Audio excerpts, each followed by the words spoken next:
since he had missed 2 hours of school, I went up to see what was going on. And I called him a few names, and he laughed, called me a few names back, and we had this little interchange where I was cussing him out, basically. Which is really weird that he didn't shoot me for that. But I cussed him out. Eric, filmed here, and Brooks have had a tempestuous history. A year earlier, Brooks found his name on Eric's website. Eric was threatening to kill him. There was information on there that Eric was building pipe bombs, detonating pipe bombs, and said that essentially he wanted to kill Brooks Brown. Brooks's parents reported Eric's threat to the police. This was not the first time Eric's name had been brought to the attention of the police in the 2 years before the shootings. But they were unable to access Eric's website, and mislaid paperwork related to the complaint. If they'd acted on these claims, Eric would have been in jail. It's very simple. And Columbine never should have happened. In the meantime, Brooks Brown had made his own peace with Eric. It probably saved his life. What the hell is wrong with you, man? You weren't in third hour. You missed the test. It doesn't matter anymore. Then he looked at me. I said, dude, you missed the huge test. He said it didn't matter anymore. And then he looked at me and he said, Brooks, I like you now. Get out of here, go home. Go home.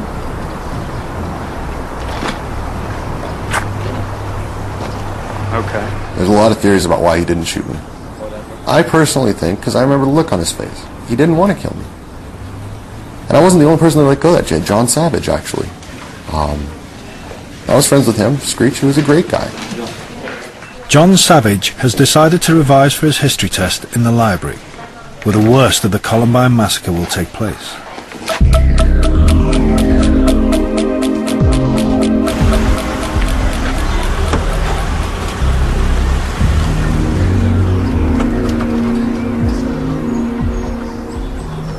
Eric and Dylan have arrived with a huge arsenal of weapons.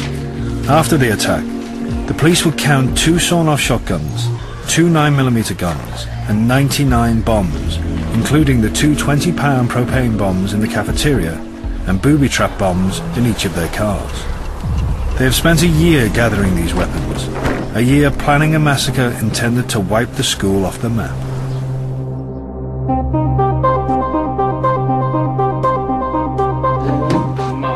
Just a month before the attack, an unreleased videotape reveals the extent of Eric and Dylan's preparation.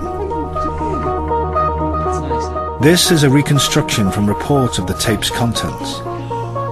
The cameraman is Dylan, the location, Eric's bedroom. Eric reveals dozens of hiding places, containing what amounts to a small armaments factory. How did Eric succeed in concealing such a vast collection of lethal weaponry? The question still remains unanswered. Eric's parents have not spoken publicly since the massacre. But his play acting at the end of the tape shows that Eric is well aware of his skills in the art of deception.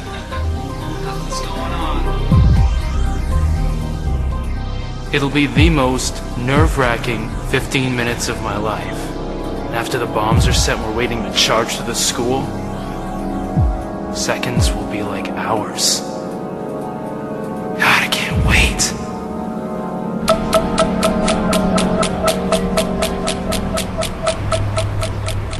In a far corner of a school parking lot, Neil Gardner is taking a quick lunch with Andy Marton, a Columbine security guard. Gardner is a local police officer with special responsibility for the school's students and teachers. In the past, he's seen Dylan Klebold around the school, but he doesn't know Eric Harris. And he does not appear to know that Eric and Dylan have already been in trouble with the police and the courts.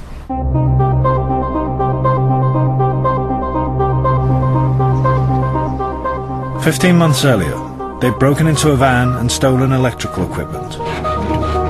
They were later arrested on felony charges of criminal trespass and theft. At their court hearing, both were ordered to undergo courses designed to steer juveniles away from crime. After completing his course, Eric seemed contrite.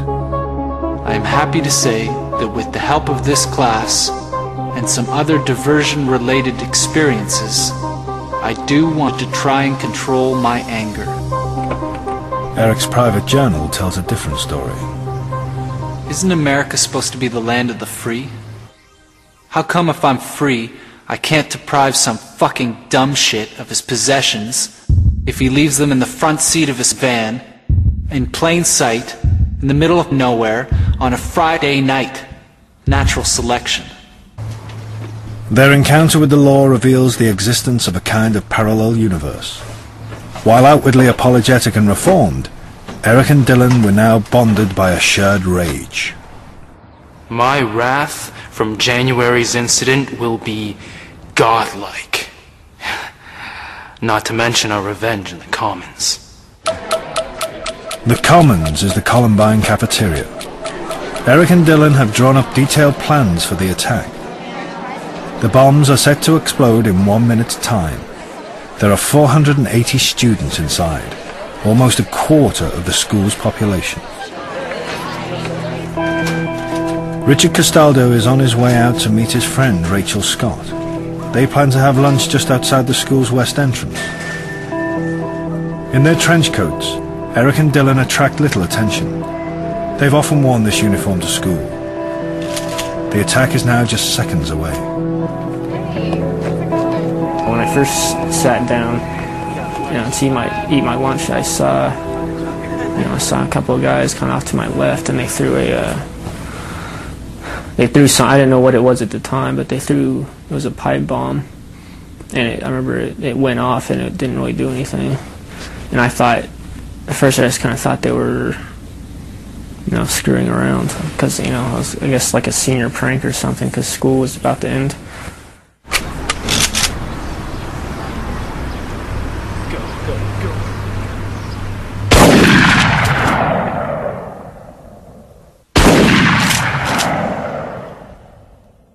I guess it hit Rachel first, but not by, just by like half a second or something.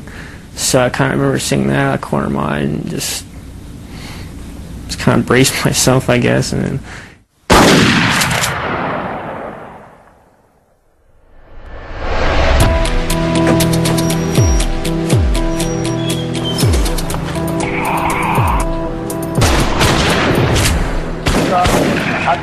I saw him throw a couple grenades on the roof and they exploded, and then I saw him shooting guns down towards the parking lot. Inside the school, no one's sure what's going on. Some think it's just a prank by senior students.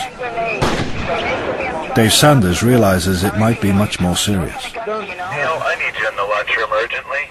Neil Gardner receives a panicked radio message from inside the school, but he thinks at first that it might be no more than an accident on the school grounds.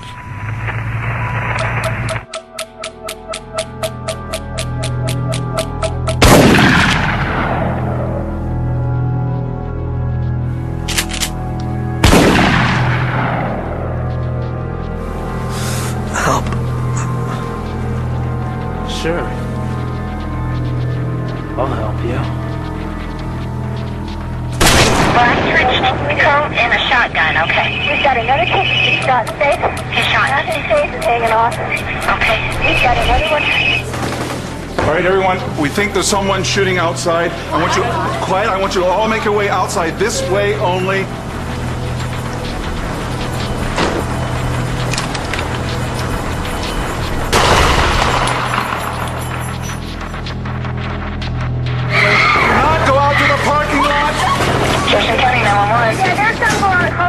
Someone's shooting a gun out here and someone got shot, I think.